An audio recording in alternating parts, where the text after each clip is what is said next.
Amén. La palabra del Señor dice, pero en aquellos días, después de aquella tribulación, el sol se oscurecerá y la luna no dará su resplandor. Y las estrellas caerán del cielo, y las potencias que están en los cielos serán conmovidas. Entonces verán al Hijo del Hombre, que vendrá de las nubes con gran poder y gloria. Y entonces enviará a sus ángeles, y juntará a sus escogidos de los cuatro vientos, después el extremo de la tierra hasta el extremo del cielo. Y de la higuera aprended la parábola. Cuando ya la rama está tierna y brota las hojas, sabéis que el verano está cerca. Así también vosotros, cuando veáis que suceden estas cosas, conoced que está cerca a las puertas. De cierto os digo que no pasará esta generación hasta que todo acontezca. El cielo y la tierra pasarán, pero mi palabra no pasarán. Pero de aquel día y de la hora nadie sabe, ni aun los ángeles que están en el cielo, ni el Hijo, sino el Padre. Mirad, velad y orad, porque no sabéis cuándo será el tiempo. Es como el hombre que yéndose lejos dejó su casa y dio autoridad a sus siervos y a cada uno su obra, y al portero mandó que velase. Hermanos, con estos versículos le damos el lugar al pastor para el sermón de esta mañana.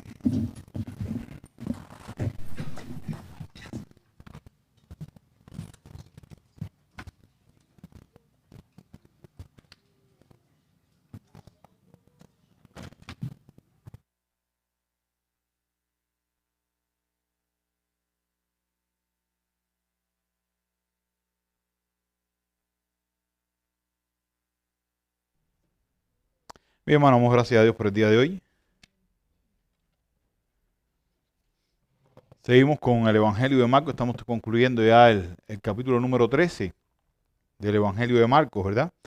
Hemos estado hablando precisamente de este capítulo, un capítulo que muchas veces se hace un sobreénfasis escatológico, cuando en realidad el Señor estaba procurando no precisamente que ese énfasis escatológico, sino que pudieran estar atentos, la iglesia de hoy también pudiera estar atenta y avisarle de algunos eventos que estaban por llegar. Hoy vamos a continuar para ir cerrando con este capítulo y vamos a poder vincular un poco, ¿no? Recuerden que estuvimos mencionando acerca de la destrucción, en este caso particular del templo, ¿verdad? Pero también en este capítulo vemos como que el Señor está hablando también acerca de su segunda venida. Una de las cosas que muchas veces cuando se interpreta el texto, voy a poder hablarles muy brevemente al respecto, cuando se interpreta este texto muchas veces lo ven o de un lado o de otro. Algunos, por ejemplo, simplemente ven que esto fue algo que se cumplió totalmente en el año 70 y otros ven que es algo que va a ser absolutamente todo para el futuro. Sin embargo, yo creo que esto es uno de los textos que hay que mirarlo desde esta perspectiva que les voy a hablar ahora. Esto es uno de los textos que parece que ustedes de lejos cuando ve una serie de montañas, usted puede ver que están unas montañas al lado de la otra, ¿sí? Sin embargo, cuando se acerca, usted va a poderse dar cuenta que hay kilómetros incluso de separación de una montaña a la otra. ¿Qué es lo que estoy tratando de decir, hermano?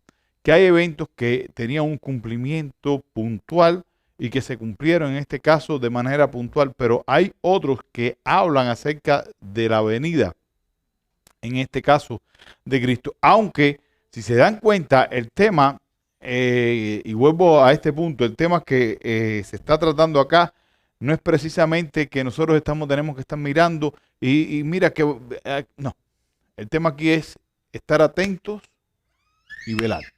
Estar atentos y estén listos para cuando Cristo venga.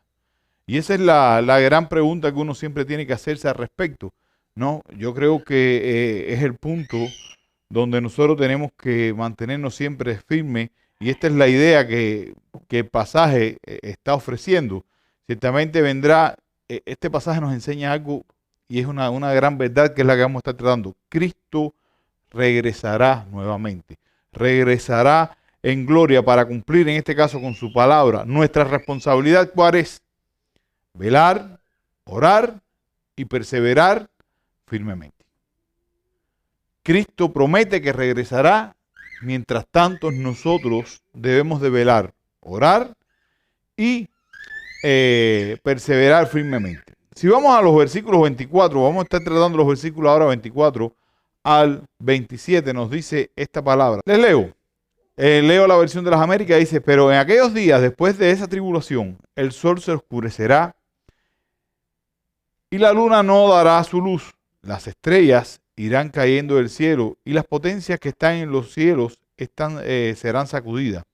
Entonces verán al Hijo del Hombre que viene en las nubes con gran poder y gloria.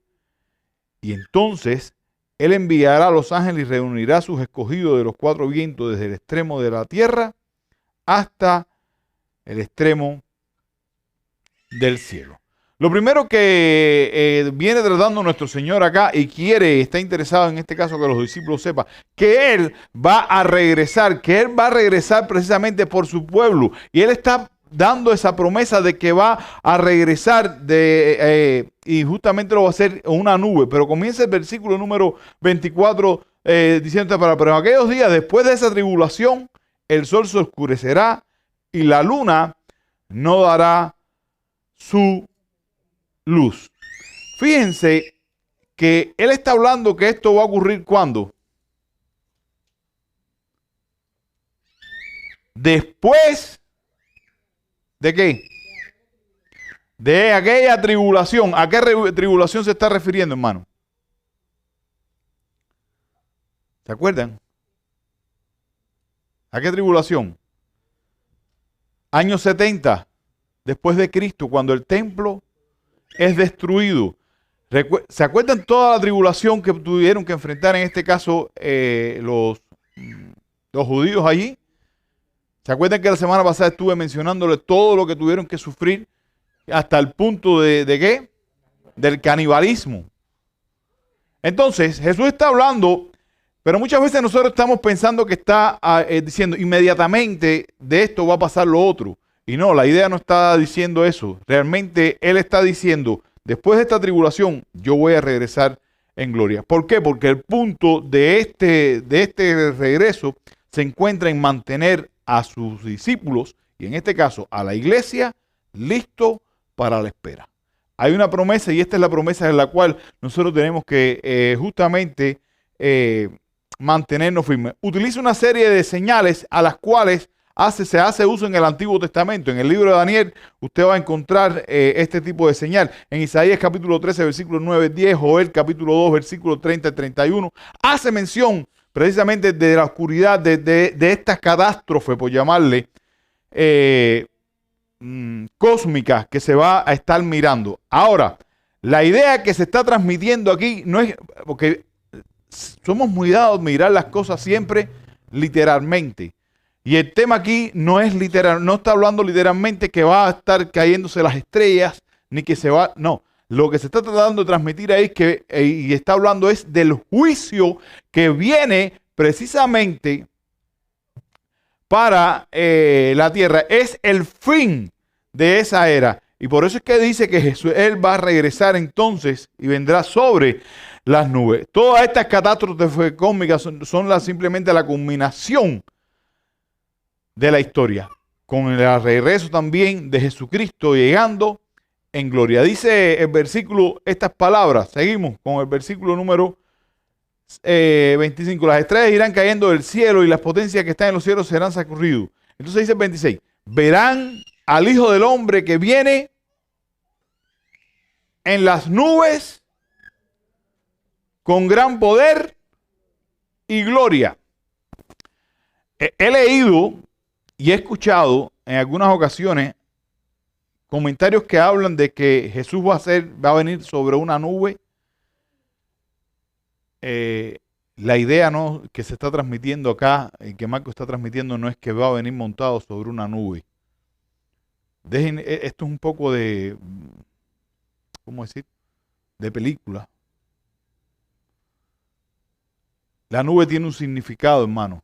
Una y otra vez lo hemos estado hablando. La nube habla de la gloria de Dios, de la presencia de Dios. Dios precisamente obrando en esto. Y por eso es que dice que Jesús va a venir con toda su gloria. Y esta es una promesa que Él le está haciendo a los discípulos. ¿Por qué? Porque ellos van a estar enfrentando una cantidad de desafíos increíbles. Y ya estuvimos viendo que son desafíos que hoy en día también, de alguna manera, la iglesia lo está enfrentando.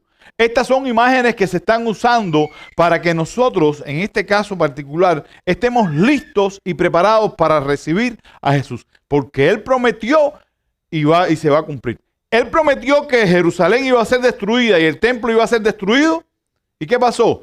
Aquellos que creyeron en la promesa, aquellos que creyeron a su palabra, cuando vieron estas señales que hicieron, ya les estuve hablando, o sea, les estoy hablando un poco acerca de la historia ahora. Salieron de Jerusalén, salieron porque se acordaron de las palabras que Jesús había traído. Aquellos que hoy estén creyendo en que Él regresará en gloria, somos los que vamos a ser recibidos por Él. Y esa es la esperanza y esa es la promesa que Él nos da. Y Él va a cumplir siempre su palabra. Siempre va a cumplir su palabra. Y la pregunta es esta: ¿estoy preparado? ¿Estoy yo hoy preparado para mi encuentro con el Señor? ¿Está usted hoy preparado para el encuentro con el Señor? Para cuando Él venga en gloria, porque todos los días, siempre pensamos que eso va a ser ¿cuándo? Con honestidad. ¿Cuándo usted ve la venida del Señor? Ni piensa en eso. Usted ni piensa en eso, ¿verdad o mentira?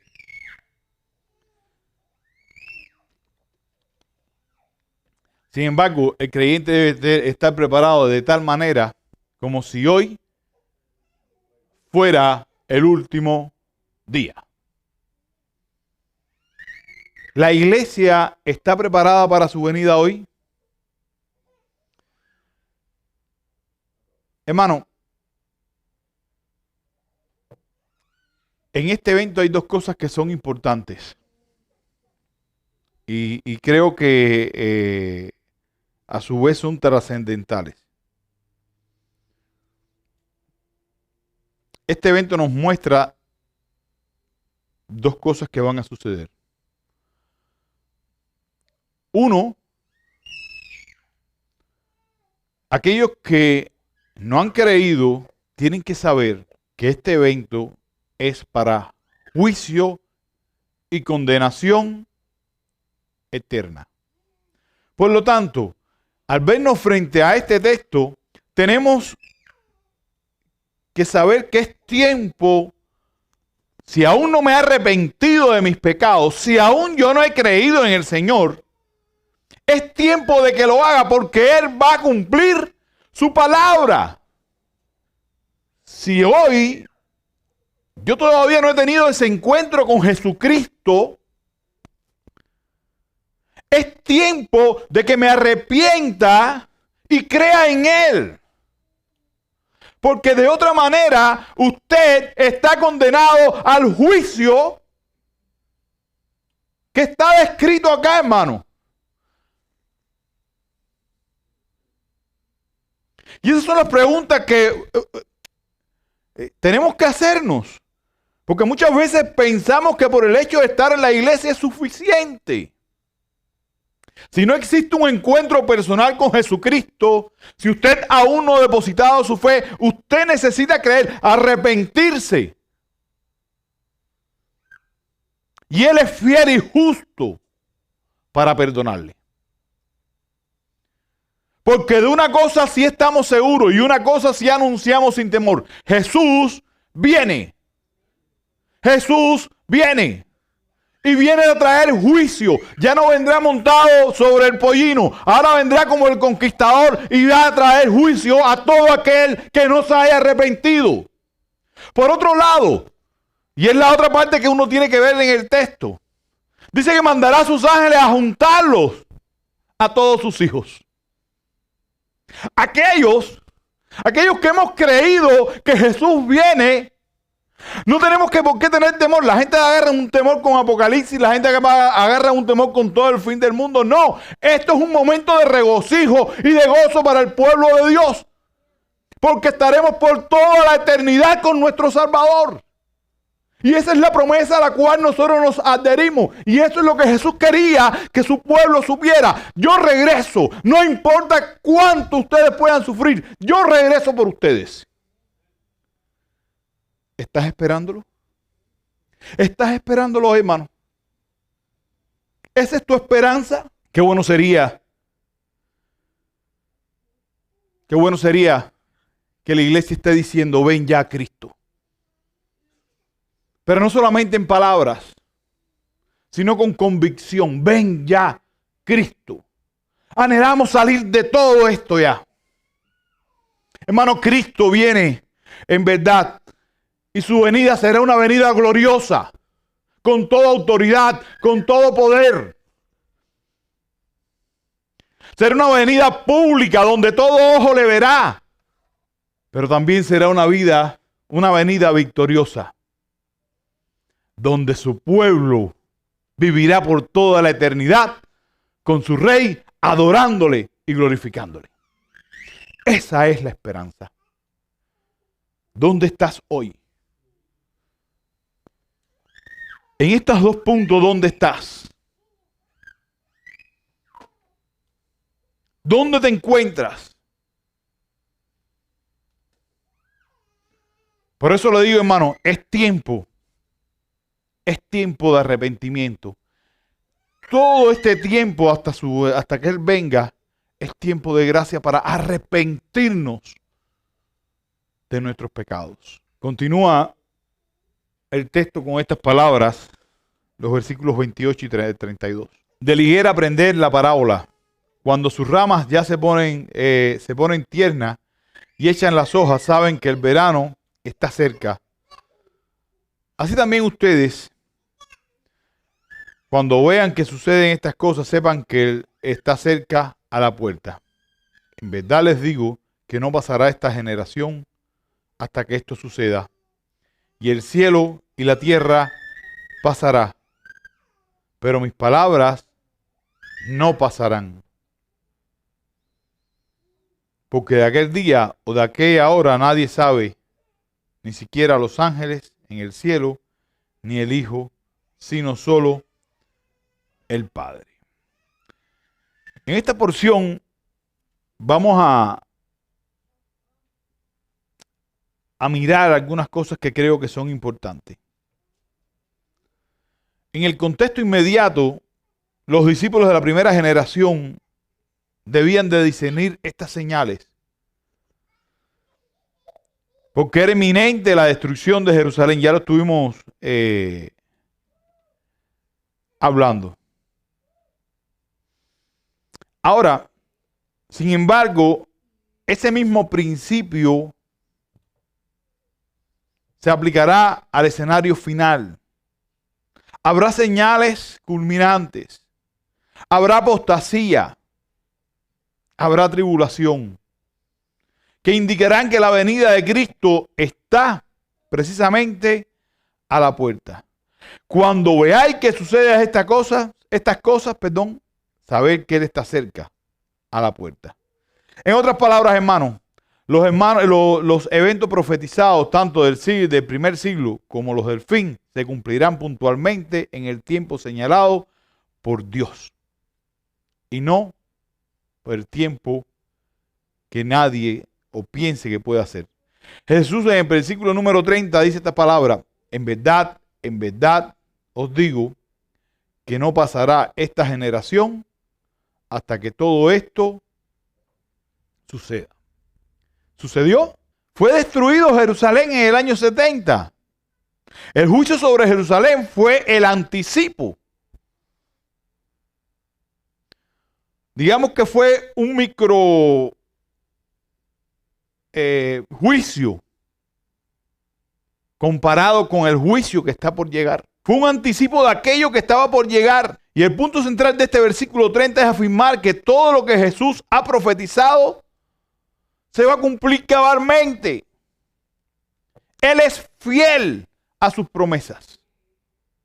Y esto es una de las cosas de las cuales la iglesia tiene que vivir confiado. Fíjense hasta el punto que él dice, el cielo y la tierra pasará, mas mi palabra no pasará.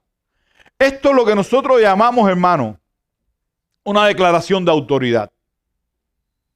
Y esta es la pregunta que hoy nosotros tenemos que hacernos también. Si Jesús dice que vuelve, ¿estoy yo esperándolo? ¿Le he creído a su palabra?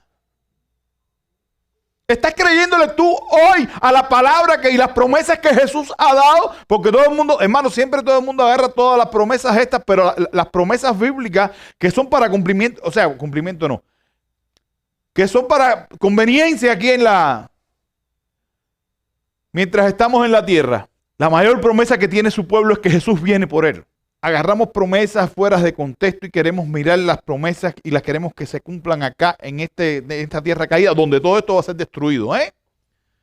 Pero esas son las promesas que anhelamos. Esas son las promesas que recordamos. Y su práctica, su vida práctica es la que va a hablar si realmente estoy esperando a Jesús. Pregunta para reflexionar. Porque creo que es importante. ¿Cuándo fue la última vez que usted oró diciendo, Señor, ven ya? A no ser que estuviera pasando por un sufrimiento muy grande. ¿Cuándo fue la última vez que usted dijo, Señor, ven ya? Sea honesto consigo mismo. No me diga, no, yo lo hice. No. ¿Saben por qué muchas veces no lo hacemos, hermano? Porque estamos apegados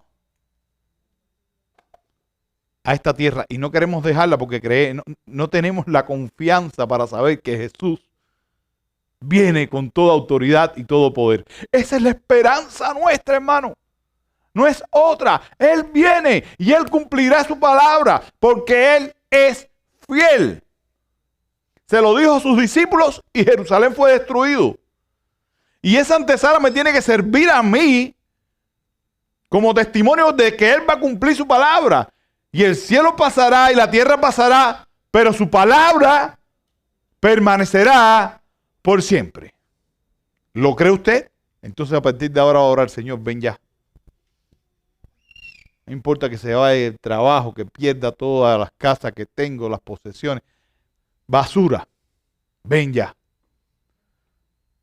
Va a comenzar a orar de esa manera, ¿no? Cuando leemos estas porciones de las Escrituras y la promesa que Jesús dice que todo esto se va a cumplir, esto nos anima simplemente a confiar plenamente en que todas las promesas de Cristo, si Él dice, en todas las promesas de Cristo, si Él dice que volverá, volverá. Si nos asegura salvación eterna, su promesa es fiel. Ningún aspecto de nuestra fe está basado en este caso en conjetura humana, sino en la infalible palabra del Hijo de Dios, la cual es permanente que el cielo y que la tierra. Ahí está nuestro sustento. Por lo tanto, no dudemos ni desesperemos cuando parezca que las promesas tardan.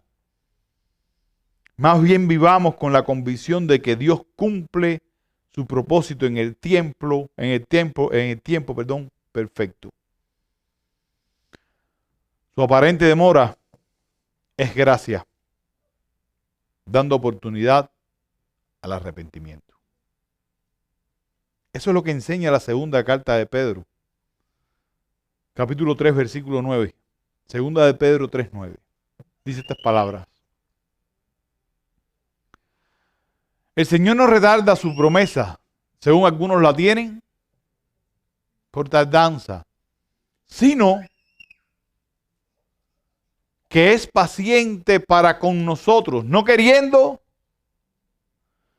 que ninguno perezca, sino que todos procedan al arrepentimiento. Hoy estamos haciendo un llamado al arrepentimiento. porque Cristo volverá. Él lo prometió y lo va a cumplir. No debemos, hermanos, caer en la trampa de la curiosidad pecaminosa de saber cuándo será el tiempo. Fíjense cómo es que el Señor trata el asunto acá, en el versículo número 32. Pero de aquel día o de aquella hora nadie sabe, ni siquiera los ángeles en el cielo, ni el Hijo, solo el Padre. Y hoy en día todo el mundo anda mirando y haciendo pronósticos de cuándo Él va a venir. Todo el capítulo, de hecho, hay un tema aquí que se repite en toda esta porción que estamos exponiendo hoy. Hay un tema que se repite reiteradamente y es velad y esperar. Velad, velad y velad. No estén pronosticando, ¿eh? Velad y esperar. Jesús viene y orad. Jesús viene, hermano. Jesús viene por su pueblo. Lo único que tenemos que nosotros hacer es esperar por Él. Esperamos y anhelamos su venida. Y Él va a cumplir su palabra. Una de las cosas que muchas veces se cuestiona es porque Jesús dice en este versículo que ni aún Él lo sabe. Tenemos que entender que Jesús estaba hablando desde su condición humana.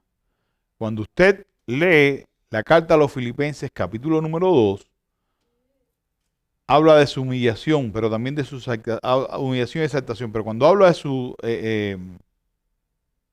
humillación, la carta a los Filipenses utiliza un término cuando dice, y se despojó a sí mismo.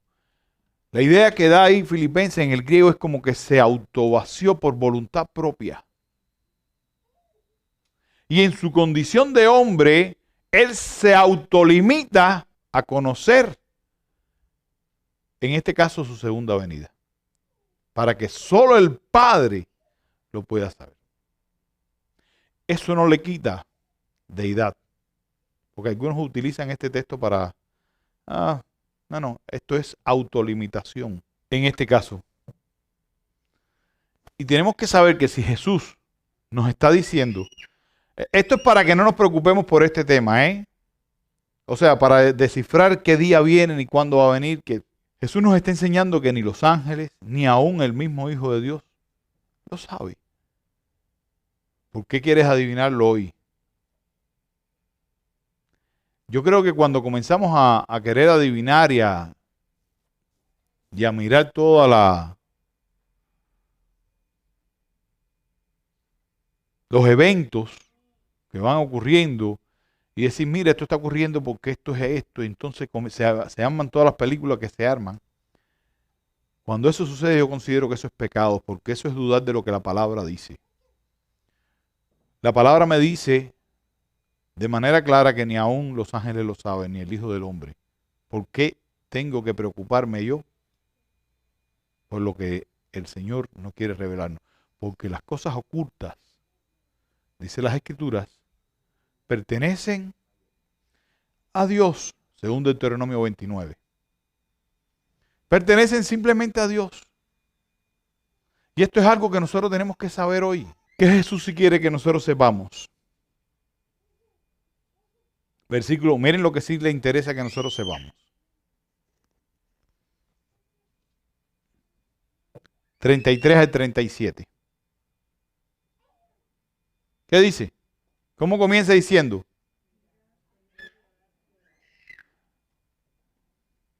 Les leo la versión de las Américas. Dice estas palabras: estén alertas, velen. Cuando le estoy leyendo la versión de las Américas, porque utiliza este término, estén alerta y velen.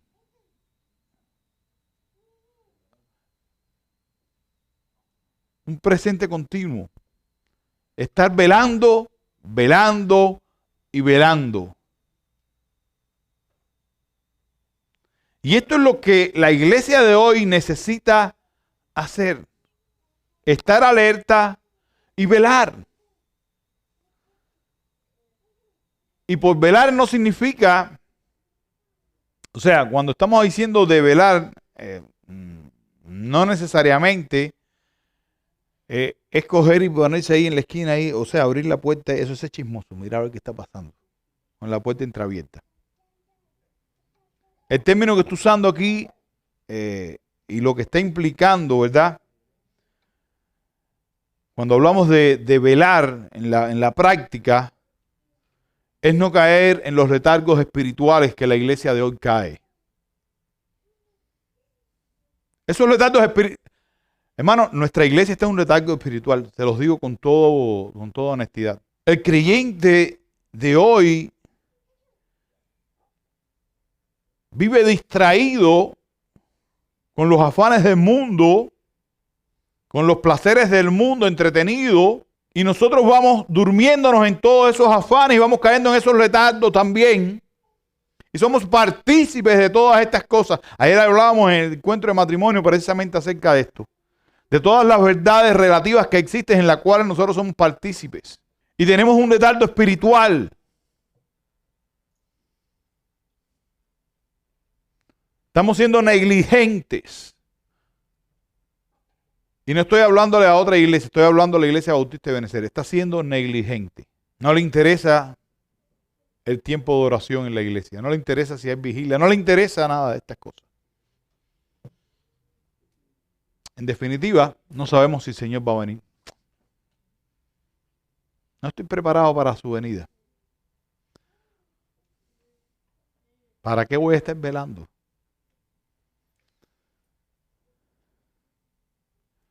Por otro lado, si ustedes ven la manera en que el Señor le habla ahí a los discípulos, porque esto significa velar también.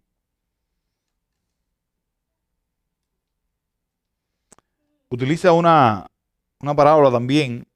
Dice, es como un hombre que se fue de viaje y al salir de su casa dejó a sus siervos encargados. ¿Qué más? Lean ahí. Asignándole a cada uno ¿el qué? Su tarea. Y ordenó al portero que estuviera alerta. Velar significa estar cumpliendo con las responsabilidades que el Señor nos ha dado.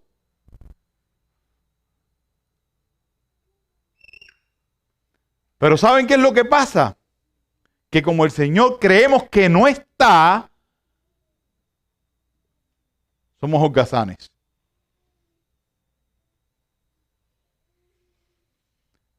Porque muchas veces nos centramos solamente en el portero. Porque Jesús estaría hablando también de los otros, ¿eh? Porque el que estaba en la puerta era el vigía y él tenía esa responsabilidad y la estaba cumpliendo, mientras los otros estaban haciendo también su trabajo. La iglesia de hoy, hermano, créame que no lo vive de esa manera. La iglesia de hoy no está viviendo, y estoy hablando de manera particular, nuestra iglesia no está viviendo de esa manera. Nuestra iglesia de hoy es una iglesia haragana. ¿Haragán está bien para ustedes? ¿Suena bien? ¿Sí? Vaga. Una iglesia que simplemente vive, una iglesia dominguera. No le interesa la oración. Está en la pereza espiritual. Pero Jesús está diciendo que Él viene, hermano. Él es el Señor y va a regresar. ¿Y cómo nos va a encontrar?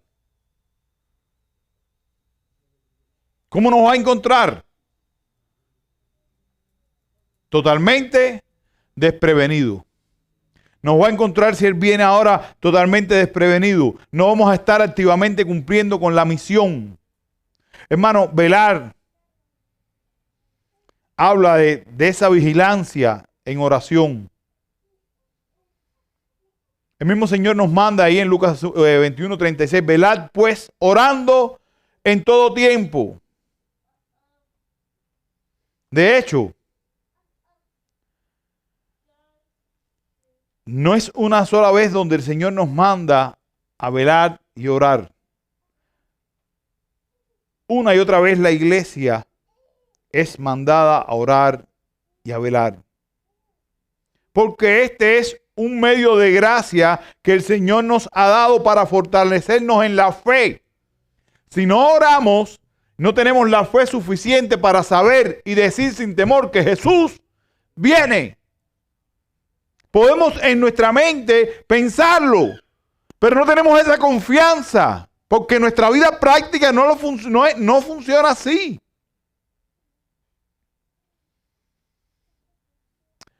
Lamentablemente, hermanos, este medio de gracia que es la oración es la más que se descuida. Sin embargo, pero es la única forma para no entrar en tentación también.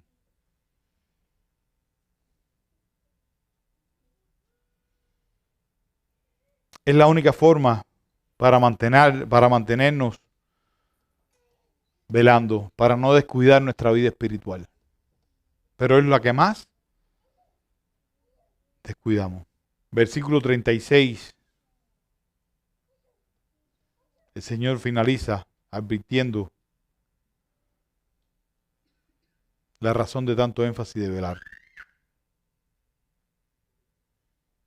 Dice el versículo 36.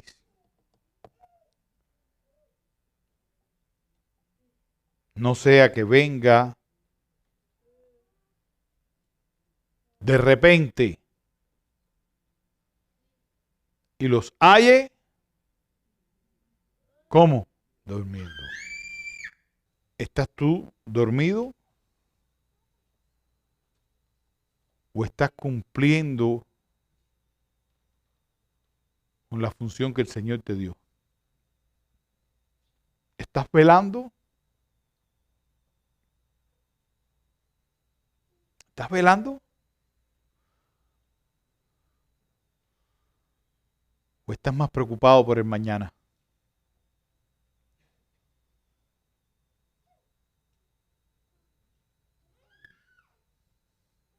Jesús viene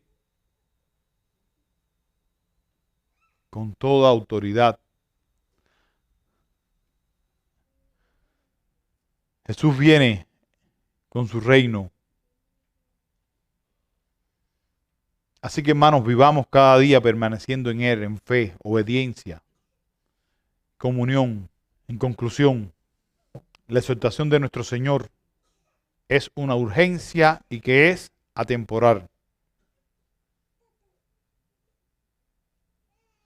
Y lo que les dijo a aquellos discípulos es lo que nos dice hoy a nosotros. Velad, velad. Cristo viene por su pueblo. Iglesia, velad. El Señor viene. Hoy es el día de salvación. Hoy Dios está extendiendo aún su gracia. Cuando Él regrese, ya no habrá más salvación, sino juicio. Sino juicio. Mantengamos, hermanos, nuestras lámparas encendidas. No seamos como aquellas vírgenes negligentes. ¿Se acuerdan? Estemos listos para las bodas del Cordero. Y estar listo es poderle decir hoy y en todo momento, ven Señor, ven ya, anhelamos tu regreso. El que tiene oído, que oiga. Vamos a orar. Señor, gracias por tus promesas. Son vivas, Señor, en las cuales podemos confiar. Sabemos que tú cumplirás tus palabras, Señor. Los primeros discípulos, Señor, tus discípulos pudieron ver cómo se cumplieron allí en Jerusalén. Pero aún así mantuvieron la esperanza de tu regreso. Y tú siempre has puesto, Señor, ese sentir en la iglesia de que esté atenta a tu regreso. Oh Señor, ayúdanos a cumplir, a poder cumplir con tu palabra en todo. Sobre todas las cosas, Señor, ayúdanos a poder confiar y esperar en ti. Que este mundo, Padre, no nos entretenga. Antes bien, que estemos preparados para tu venida. Y cuando regrese, Señor, que podamos ser hallados fieles obreros, velando, pero cumpliendo con toda aquella orden que tú nos has dado. Recibe tú toda la gloria, recibe tú toda la honra, porque solo tú eres digno, Señor. En el nombre de Jesucristo oramos. Amén. Hermanos, que el Señor les bendiga, les guarde. Y de esta manera estamos despedidos.